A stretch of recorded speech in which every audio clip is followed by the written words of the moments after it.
All welcome back to Sandhya's vlog. ನಾನು ಇವತ್ತಿನ ವಿಡಿಯೋದಲ್ಲಿ ಒಂದು ಹೊಸ ಕಾನ್ಸೆಪ್ಟ್ ಅಂತಾನೆ ಹೇಳ್ಬೋದು. ಅದು ನಾನು ಪ್ರತಿಯೊಂದು ವಿಡಿಯೋದಲ್ಲೂ ಹೇಳ್ತಿದ್ದೆ. ನನ್ನ ಒಂದು ಡೆಲಿವರಿ ವ್ಲಾಗ್ ಬಗ್ಗೆ ಹೇಳ್ತೀನಿ, ಎಕ್ಸ್ಪೀರಿಯನ್ಸ್ ಬಗ್ಗೆ ಹೇಳ್ತೀನಿ, ಮತ್ತೆ ನನ್ನ ಒಂದು ಪೋಸ್ಟ್ ಪ್ರೆಗ್ನೆನ್ಸಿ ಫುಡ್ ರೊಟೀನ್ ಬಗ್ಗೆ ಹೇಳ್ತೀನಿ ಅಂತ. ಸೊ ನಾನು ಅನ್ಕೊಂಡೆ ಅದಕ್ಕೂ ಮುಂಚೆ ನನ್ನ ಒಂದು ಫೋಟೋಶೂಟ್, ನಾನು ಮೆಟರ್ನಿಟಿ ಫೋಟೋಶೂಟ್ ಮಾಡಿಸಿದ್ದೆ, ಮತ್ತೆ ಸೀಮಂತದ್ದು ಎಲ್ಲ ಫೋಟೋಸ್ ಇದೆ. ಬಟ್ ನಾನು ಅವಾಗ ಯೂಟ್ಯೂಬ್ ಅನ್ನೋ ಜರ್ನಿನ ಸ್ಟಾರ್ಟ್ ಮಾಡಿರ್ಲಿಲ್ಲ. ಬಟ್ ನಂದು ಇದೊಂದು ತುಂಬಾ ದಿನದ ಡ್ರೀಮ್, ಯೂಟ್ಯೂಬ್ ಸ್ಟಾರ್ಟ್ ಮಾಡ್ಬೇಕು ಅಂತ. ಬಟ್ ಅವಾಗ ಆಗ್ಲಿಲ್ಲ ಮಾಡೋದಿಕ್ಕೆ. ಬಟ್ ಅದನ್ನ ಈಗ ಶೇರ್ ಮಾಡಿದ್ರೆ ಚೆನ್ನಾಗಿರುತ್ತೆ ಅಂತ ಅನಿಸ್ತು. ಸೊ ಅದನ್ನ ಇವತ್ತು ನಾನು ಶೇರ್ ಮಾಡ್ತಿದ್ದೀನಿ ನಿಮ್ಮೆಲ್ಲರ ಜೊತೆ. ನಾನು ಎಲ್ಲಿ ಫೋಟೋಶೂಟ್ ಮಾಡಿಸಿದೆ, ಮೆಟರ್ನಿಟಿದು, ಮತ್ತೆ ಎಷ್ಟಾಯ್ತು ಡೀಟೇಲ್ಸ್ ಎಲ್ಲ ನಿಮ್ಮ ಹತ್ರನೂ ಶೇರ್ ಮಾಡಿದ್ರೆ ಎಲ್ಲಾರ್ಗು ಯೂಸ್ ಆಗುತ್ತೆ. ಲೋ ಬಡ್ಜೆಟ್, ಹೈ ಬಡ್ಜೆಟ್, ನಾನು ಯಾವ ರೀತಿ ಡ್ರೆಸ್ಸಸ್ ತಗೊಂಡೆ ಒಂದು ಫೋಟೋಶೂಟ್ಗೆ. ಎಲ್ಲಾರ್ಗು ಅದೊಂದು ಆಸೆ ಇರುತ್ತಲ್ಲ, ಒಂದು ಪ್ರೀ ವೆಡ್ಡಿಂಗ್ ಆಗಿರ್ಬೋದು ಅಥವಾ ಮೆಟರ್ನಿಟಿ ಆಗಿರ್ಬೋದು, ಇವಾಗಂತೂ ಅದು ಟ್ರೆಂಡ್ ಇರ್ಬೋದು. ನನ್ಗೂ ಆತರ ಒಂದು ಆಸೆ ಇತ್ತು. ನಾನು ಹಾಗೆ ಫೋಟೋಶೂಟ್ ಕೂಡ ಮಾಡಿಸ್ಕೊಂಡೆ. ನಾನು ಎಲ್ಲಿ ಮಾಡಿಸ್ಕೊಂಡೆ, ಎಷ್ಟು ಪ್ರೈಸ್ ಆಯ್ತು ಅದೆಲ್ಲ ನಿಮ್ಮ ಹತ್ರ ಶೇರ್ ಮಾಡ್ತೀನಿ. ಯಾರೆಲ್ಲ ಒಬ್ರು ನನ್ನ ಒಂದು ಚಾನೆಲ್ ನೋಡ್ತಿದ್ದೀರಾ, ಅವರು ನನ್ನ ಚಾನೆಲ್ನ ಸಬ್ಸ್ಕ್ರೈಬ್ ಆಗಿ ಇದೇ ರೀತಿ ನನಗೆ ಸಪೋರ್ಟ್ ಮಾಡಿ, ಲೈಕ್ ಮಾಡಿ, ಶೇರ್ ಮಾಡಿ, ಕಮೆಂಟ್ ಮಾಡಿ, ಅದೇ ರೀತಿ ನನ್ನ ಸಬ್ಸ್ಕ್ರೈಬ್ ಮಾಡ್ತೀರಿ. ನಾನು ಈಗ ನಿಮ್ಗೆ ಫೋಟೋಸ್ ಕೂಡ ಶೇರ್ ಮಾಡ್ತೀನಿ, ಮತ್ತೆ ಡೀಟೇಲ್ಸ್ ಕೂಡ ಹಂಗೆ ಹೇಳ್ತೀನಿ. ನೆಕ್ಸ್ಟ್ ಅಪ್ಕಮಿಂಗ್ ವ್ಲಾಗ್ಸ್ ಅಲ್ಲಿ ನನ್ನ ಒಂದು ಡೆಲಿವರಿ ಎಕ್ಸ್ಪೀರಿಯನ್ಸ್ ಆಗಿರ್ಬೋದು, ನನ್ನ ಸೀಮಂತದ್ದಾಗಿರ್ಬೋದು. ನನ್ನ ಮಗಗೆ ಆಲ್ರೆಡಿ 1 year ಆಗಿದೆ. ನಾನು ಇವಾಗ ಅಪ್ಲೋಡ್ ಮಾಡ್ತಿದ್ದೀನಿ ಅನ್ಕೋಬೇಡಿ, ಬಿಕಾಸ್ ನನ್ನ ಅವಾಗ ಒಂದು ಯೂಟ್ಯೂಬ್ ಜರ್ನಿನ ಸ್ಟಾರ್ಟ್ ಮಾಡಿರ್ಲಿಲ್ಲ. ಅದಕ್ಕೋಸ್ಕರ ನಾನು ಈಗ ಅದನ್ನ ಅಪ್ಲೋಡ್ ಮಾಡ್ತಿದ್ದೀನಿ ಅಷ್ಟೇ. ನೋಡೋಣ ಬನ್ನಿ ನೆಕ್ಸ್ಟ್ ಯಾವ್ಯಾವ ಫೋಟೋ ಹಾಕ್ತೀನಿ. ಸೈಡಲ್ಲಿ ನಾನು ಫೋಟೋಸ್ ಕೂಡ ಸ್ವಲ್ಪ ಹಾಕ್ತಾ ಇರ್ತೀನಿ. ಆಮೇಲೆ ಲಾಸ್ಟ್ ಅಲ್ಲಿ ಎಲ್ಲ ಫೋಟೋಸ್ ಹಂಗೆ ಅಪ್ಲೋಡ್ ಮಾಡ್ತೀನಿ. ಅದೇ ರೀತಿ ನಾನು ಶೇರ್ ಮಾಡ್ತೀನಿ ಎಲ್ಲೆಲ್ಲಿ ನಾನು ಫೋಟೋಸ್ ತೆಗಿಸ್ದೆ ಹೇಗೆ ಅಂತ. ಈಗ ಹೇಳ್ಬೇಕು ಅಂತಂದ್ರೆ, ನನ್ಗೆ ಒಂದು ಫೋಟೋಶೂಟ್ ತೆಗೆಸ್ಕೋಬೇಕು ಅಂತ ತುಂಬಾನೇ ಆಸೆ ಇತ್ತು. ನಾನು ಫಸ್ಟ್ ಕೆಲವೊಂದು ಟಿಪ್ ಹೇಳ್ತೀನಿ. ಯಾರಾದ್ರೂ ನೀವು ಫೋಟೋಶೂಟ್ ಮಾಡಿಸ್ಬೇಕು ಮೆಟರ್ನಿಟಿದು ಅಂತಂದ್ರೆ ಯಾವ ಟೈಮ್ ಪರ್ಫೆಕ್ಟ್ ಆಗಿರುತ್ತೆ, ಯಾವ ರೀತಿ ನೀವು ಅದನ್ನ ಪ್ಲಾನ್ ಮಾಡ್ಕೋಬೇಕು, ಹೇಗೆ ಏನು ಅಂತ ನಾನು ಫಸ್ಟ್ ಡೀಟೇಲ್ಸ್ ಹೇಳ್ಬಿಡ್ತೀನಿ. ಆಮೇಲೆ ನಿಮ್ಗೆ ನಾನು ಫೋಟೋಸ್ನ ಆಡ್ ಮಾಡಿ ತೋರಿಸ್ತೀನಿ. ಫಸ್ಟ್ ಬಂತು, ನೀವ್ ಯಾವ ಮಂತ್ ಅಲ್ಲಿ ಫೋಟೋಶೂಟ್ ಮಾಡಿಸ್ಬೇಕು ಅಂತ ನಾನು ಹೇಳ್ತೀನಿ. ನಾನು ಅನ್ಕೊಂಡಿದ್ದೆ ನಾನು ಒಂದ್ 5 to 6 months ಅಲ್ಲಿ ಫೋಟೋಶೂಟ್ ಮಾಡಿಸ್ಬಿಡೋಣ. ಬಿಕಾಸ್ 9th month ಬಿದ್ಮೇಲೆ ಯಾವಾಗ ಬೇಕಿದ್ರು ಏನಂತಾರೆ ಅದು ಡೆಲಿವರಿ ಆಗ್ಬೋದು. ಅದಾದಾಗ ಫೋಟೋಸ್ ತೆಗ್ಸೋದಕ್ ಆಗಲ್ಲ, ಇಮಿಡಿಯೇಟ್ ಆಗಿ ಹಾಸ್ಪಿಟಲ್ ಎಲ್ಲ ಅಡ್ಮಿಟ್ ಆಗ್ಬೇಕಾಗತ್ತೆ, ಆ ತರ ಇರುತ್ತೆ. ಸೊ ಮುಂಚೆನೆ ನಾನು ತೆಗೆಸ್ಕೊಳ್ಳೋಣ ಅಂತ ನಾನೊಂದು ಪ್ಲಾನ್ ಮಾಡಿದ್ದೆ. ಬಟ್ ನಾನು ತುಂಬಾ ಜನ ಫೋಟೋಗ್ರಫಿಯರ್ನ ಸರ್ಚ್ ಮಾಡಿದೆ. ಲೈಕ್ ಯಾರಾದ್ರೂ ಸಿಗ್ತಾರಾ, ಏನು ಯಾವ ತರ ಇದ್ ಕೊಡ್ತಾರೆ ನಮ್ಗೆ ಪ್ಲಾನ್ಸ್ ಅಂತ ಎಲ್ಲ ನಾನು ನೋಡ್ತಿದ್ದೆ. ನಾನು ಅದ್ರಲ್ಲಿ ಒಂದು 2-3 ಮೆಂಬರ್ಸ್ನ ಶಾರ್ಟ್ ಲಿಸ್ಟ್ ಅಲ್ಲಿ ಕೂಡ ಮಾಡ್ಕೊಂಡಿದ್ದೆ. ಅವ್ರನ್ನ ಕೂಡ ಕೇಳ್ದೆ ನಾನು ಎಷ್ಟಾಗುತ್ತೆ ಏನಾಗುತ್ತೆ ಅಂತ. ಯಾರನ್ನ ಕೇಳಿದ್ರು ಎಲ್ಲ 15,000, 20,000, 30,000 ಈ ರೀತಿನೇ ಹೇಳ್ತಿದ್ರು ಫೋಟೋಶೂಟ್ ಮಾಡಿಸೋದಿಕ್ಕೆ. ನನ್ಗೆ ಸ್ವಲ್ಪ ಲೋ ಬಡ್ಜೆಟ್ ಅಲ್ಲೇ ಬೇಕಿತ್ತು. ಬಿಕಾಸ್ ನಾವು ಫೋಟೋಶೂಟ್ ಮಾಡಿಸ್ತಿದೀವಿ ಓಕೆ, ಬಟ್ ಎಲ್ಲದಕ್ಕೂ ಅಷ್ಟೊಂದು ಇನ್ವೆಸ್ಟ್ ಮಾಡೋದು ನನ್ಗೆ ಇಷ್ಟ ಇರ್ಲಿಲ್ಲ. ಸೊ ಆದಷ್ಟು ಕಡಿಮೆ ಬಡ್ಜೆಟ್ ಅಲ್ಲಿ ಹುಡ್ಕೋಣ ಅಂತ ನಾನು ಕೂಡ ತುಂಬಾನೇ ಸರ್ಚ್ ಮಾಡ್ತಿದ್ದೆ. ಇನ್ಕ್ಲೂಡಿಂಗ್ ಎಡಿಟೆಡ್ ಪಿಕ್ಸ್ ಆಗಿರ್ಬೋದು ಅಥವಾ ಸಾಫ್ಟ್ ಕಾಪೀಸ್ ಆಗಿರ್ಬೋದು, ಪ್ರಿಂಟ್ ಎಷ್ಟು ಕೊಡ್ತಾರೆ, ಮತ್ತೆ ನಮ್ಮ ಒಂದು ಮೇಕಪ್ ಆಗಿರ್ಬೋದು, ಮತ್ತೆ ಡ್ರೆಸ್ ಆಗಿರ್ಬೋದು, ಇದೆಲ್ಲ ಎಲ್ಲ ಒಟ್ಟಿಗೆ ನಾನು ಬುಕ್ ಮಾಡ್ಕೊಳ್ಳೋಣ ಅಂತ ನಾನು ಕೂಡ ತುಂಬಾನೇ ಸರ್ಚ್ ಮಾಡ್ತಿದ್ದೆ. ಅವಾಗ ನನ್ಗೆ ನನ್ನ ಕಸಿನ್ ಫ್ರೆಂಡ್ ಒಬ್ರು ಅವಾಗ ತಾನೇ ಒಂದು ಫೋಟೋಶೂಟ್ ಅವ್ರ ಕ್ಲಾಸಸ್ ಮುಗಿಸಿ ಪ್ರೊಫೆಷನ್ ಮುಗಿಸಿದ್ರು. ಈಗ ಅವರು ಕೂಡ ಇನ್ಸ್ಟಾಗ್ರಾಮ್ ಅಲ್ಲೂ ಇದ್ದಾರೆ. ನಾನು ಅವ್ರ ಪ್ರೊಫೈಲ್ ಕೂಡ ನಿಮ್ಗೆ ಹೇಳ್ತೀನಿ.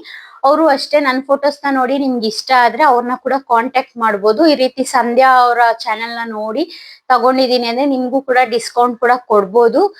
ಹೇಳ್ತೀನಿ ನಾನು ಅವ್ರಿಗೆ. ನೀವ್ ಯಾರಾದ್ರೂ ನನ್ನ ಒಂದು ಸಬ್ಸ್ಕ್ರೈಬರ್ಸ್ ಆ ತರ ಒಂದು ವ್ಲಾಗ್ ನೋಡಿ ಅವ್ರಿಗೆ ಹೇಳಿದ್ರೆ ಅವರು ಕೂಡ ನಿಮ್ ಫೋಟೋಶೂಟ್ ನ ಮಾಡಿಸ್ಕೊಡ್ತಾರೆ. ಬಟ್ ಅವರು ಇವಾಗ ತೆಗಿತಿರೋದು. ಬಟ್ ನನ್ಗೆ ಪರ್ಸ್ನಲಿ ಇಷ್ಟ ಆಯ್ತು ಅವ್ರು ತೆಗ್ದಿದ್ದು.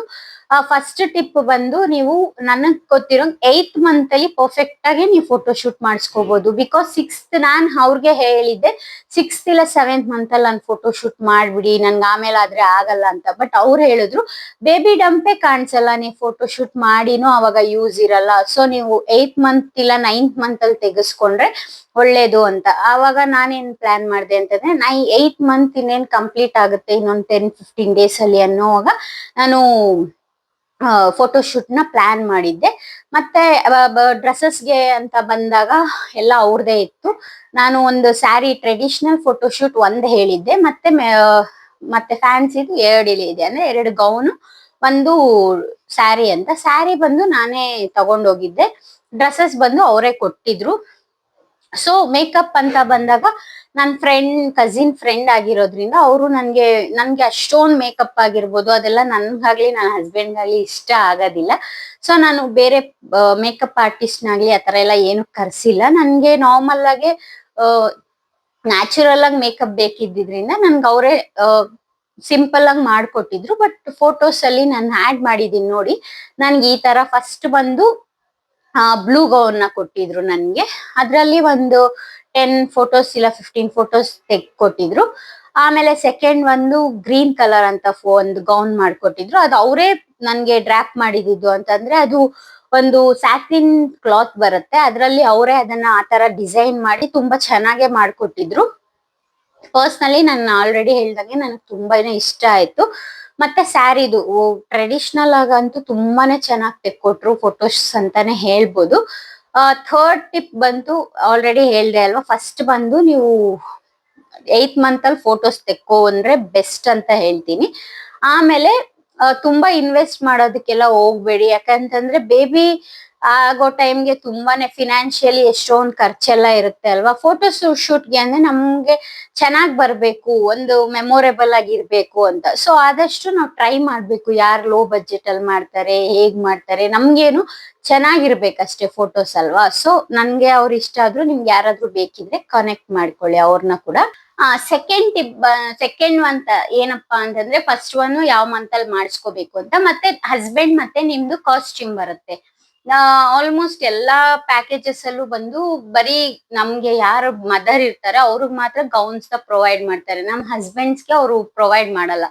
ಸೊ ನಾನ್ ಏನಪ್ಪ ಮಾಡ್ದೆ ಅಂತಂದ್ರೆ ಆಲ್ರೆಡಿ ನಮ್ಗೆ ಯಾವ ಗೌನ್ ಬೇಕು ಅಂತ ಅವ್ರು ಫಸ್ಟೇ ಹೇಳಿರ್ತಾರಲ್ವಾ ಕಲರ್ಸ್ ಎಲ್ಲ, ಅದನ್ನ ನಾನು ಇಟ್ಕೊಂಡು ನನ್ನ ಹಸ್ಬೆಂಡ್ದು ಡ್ರೆಸ್ಸಸ್ ನ ಮ್ಯಾಚ್ ಮಾಡ್ಕೊಂಡೆ. ನಾವೇ ಮಾಡ್ಕೊಂಡ್ಬೇಕು ಆರಾಮಾಗಿ. ಅದನ್ನ ಕೂಡ ನಾನು ಕಸ್ಟಮೈಸ್ ಮಾಡ್ಸಕ್ ಹೋಗ್ಲಿಲ್ಲ, ಬಿಕಾಸ್ ಅದನ್ನ ಕಸ್ಟಮೈಸ್ ಮಾಡ್ಸಕ್ ಹೋದ್ರೆ ಇನ್ನೂ ತುಂಬಾ ಕಾಸ್ಟ್ಲಿ ಆಗತ್ತೆ.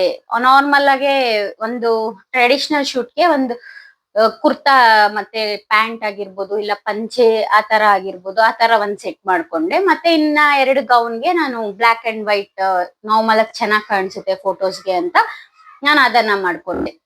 ಮತ್ತೆ ಕಾಸ್ಟ್ಯೂಮ್ಸ್, ನಮ್ಮ ಒಂದು ಕಾಸ್ಟ್ಯೂಮ್ಸ್ ಬಂದ್ರೆ ನಾನು ಜಸ್ಟ್ ಇಯರಿಂಗ್ ನ ಮಾತ್ರ ತಗೊಂಡಿದ್ದೆ. ಬಟ್ ನಾನು ಅದಕ್ಕೆ ಬೇರೆ ಏನಕ್ಕೂ ಇನ್ವೆಸ್ಟ್ ಮಾಡಕ್ ಹೋಗ್ಲಿಲ್ಲ. ಮತ್ತೆ ಜ್ಯುವೆಲರಿ ಟ್ರೆಡಿಷನಲ್ ಗೆ ಬಂದು ನನ್ ಕಸಿನ್ ಹತ್ರ ಇತ್ತು, ನಾನು ಅದನ್ನೇ ತಗೊಂಡೆ. ಈಗ ಬಂದು ನಂದು ಟೋಟಲ್ ಕಾಸ್ಟ್ ಎಷ್ಟಾಯ್ತು, ನಾನು ಎಲ್ಲಿ ಫೋಟೋ ಶೂಟ್ ಮಾಡಿಸ್ದೆ ಅಂತಂದ್ರೆ ವರ್ಷ ಫೋಟೋಗ್ರಫಿ ಅಂತ ಇದೆ ಇನ್ಸ್ಟಾಗ್ರಾಮ್ ಅಲ್ಲಿ, ನೀವು ಹೋಗಿ ಚೆಕ್ ಮಾಡ್ಬೋದು. ಇಲ್ಲ ನಾನು ಡಿಸ್ಕ್ರಿಪ್ಷನ್ ಅಲ್ಲಿ ನನ್ಗೆ ಲಿಂಕ್ ಶೇರ್ ಮಾಡೋಕಾದ್ರೆ ನಾನು ಅಲ್ಲಿ ಕೂಡ ನಿಮ್ಗೆ ಲಿಂಕ್ ಶೇರ್ ಮಾಡ್ತೀನಿ, ನೀವು ನೋಡ್ಬೋದು. ಇಲ್ಲ ನನ್ನ ಒಂದು ಇನ್ಸ್ಟಾಗ್ರಾಮ್ ಪೇಜ್ ಅಲ್ಲಿ ವರ್ಷ ಫೋಟೋಗ್ರಫಿ ಅಂತ ಕೂಡ ಇದೆ, ಅದನ್ನ ಕೂಡ ನೀವು ಚೆಕ್ ಮಾಡ್ಬೋದು. ಯಾರಿಗಾದ್ರೂ ಸಿಕ್ಲಿಲ್ಲ ಆ ಒಂದು ಫೋಟೋಗ್ರಫಿ ಅವರು ಕಾಂಟ್ಯಾಕ್ಟ್ ಬೇಕು ಅಂತಂದ್ರೆ ನಾನು ಕಮೆಂಟ್ ಬಾಕ್ಸ್ ಅಲ್ಲಿ ಕಮೆಂಟ್ ಮಾಡಿದ್ರೆ ಕೂಡ ನಾನು ಅದನ್ನ ಹಾಕ್ತೀನಿ, ನಿಮ್ಗೆ ರಿಪ್ಲೈ ಮಾಡ್ತೀನಿ ಅದ್ರಲ್ಲಿ.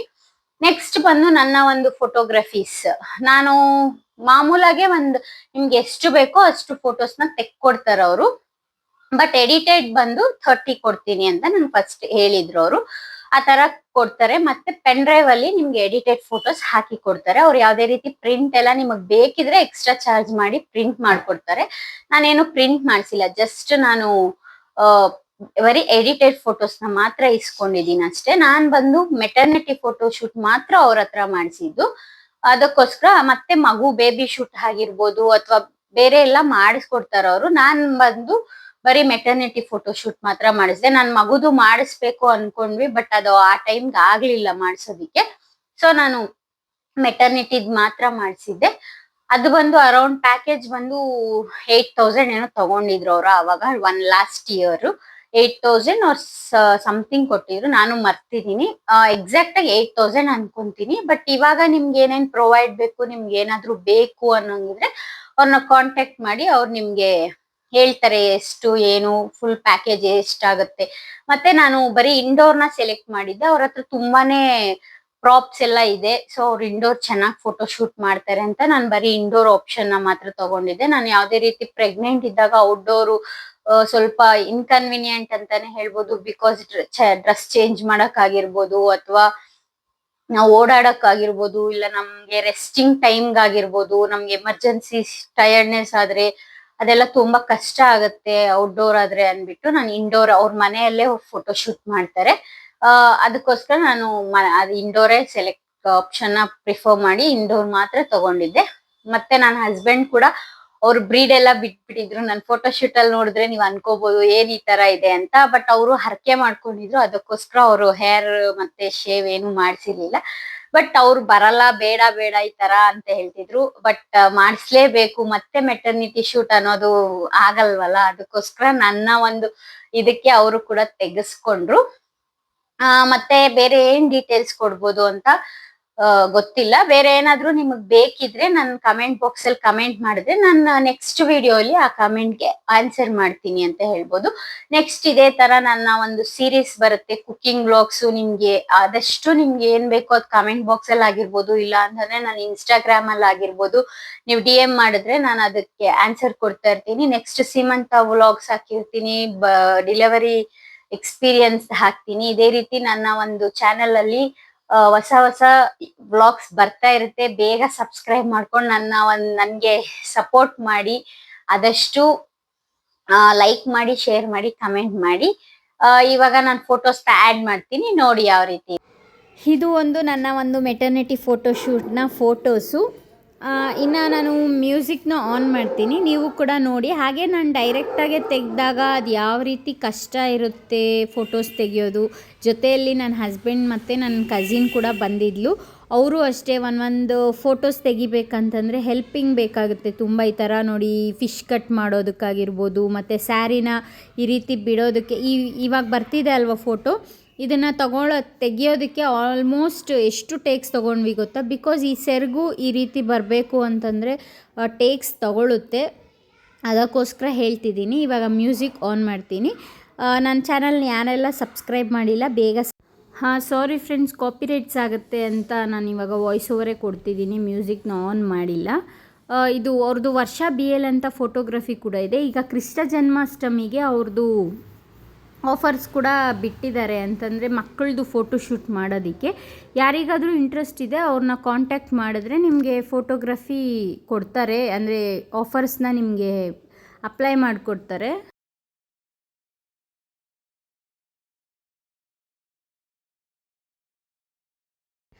ಈ ರೀತಿ ಆಗಿತ್ತು ನನ್ನ ಒಂದು ಮೆಟರ್ನಿಟಿ ಫೋಟೋಶೂಟ್. ನನ್ನ ಒಂದು ಪುಟ್ಟ ವಿಡಿಯೋ ತುಂಬ ಜನಕ್ಕೆ ಹೆಲ್ಪ್ ಆಗುತ್ತೆ. ಎಲ್ಲರಿಗೂ ಆಸೆ ಇರುತ್ತಲ್ವ ನಾವು ಒಂದು ಫೋಟೋಶೂಟ್ ಮಾಡಿಸ್ಕೋಬೇಕು ಅಂತ. ಸೊ ಕಡಿಮೆ ಬಜೆಟಲ್ಲಿ ಯಾವ ರೀತಿ ಫೋಟೋಶೂಟ್ ಮಾಡಿಸ್ಕೊಬೋದು ಅಂತ ನಾನು ಈ ಒಂದು ವ್ಲಾಗ್ ಮಾಡಿದೆ ಅಷ್ಟೇ. ಯಾರಿಗಾದರೂ ಏನಾದರೂ ಡೌಟ್ ಇದ್ದರೆ ಕಮೆಂಟ್ ಮಾಡಿ. ಹಾಗೆ ನಾನು ಹೇಳಿರೋ ಒಂದು ಕೆಲವೊಂದು ಟಿಪ್ಸ್ನ ಫಾಲೋ ಮಾಡಿದ್ರೆ ನಿಮಗೂ ಕೂಡ ಈಸಿ ಆಗುತ್ತೆ ಮೆಟರ್ನಿಟಿ ಫೋಟೋಶೂಟ್ಗೆ ಯಾವ್ಯಾವ ರೀತಿ ನೀವು ಅರೇಂಜ್ ಮಾಡ್ಕೋಬೋದು ಅಂತ. ಇದೇ ರೀತಿ ನನ್ನ ಚಾನಲ್ನ ನೋಡ್ತೀರಿ, ಸಬ್ಸ್ಕ್ರೈಬ್ ಮಾಡ್ಕೊಳ್ಳಿ, ಬೆಲ್ ಐಕಾನ್ನ ಕ್ಲಿಕ್ ಮಾಡ್ಕೊಳ್ಳಿ.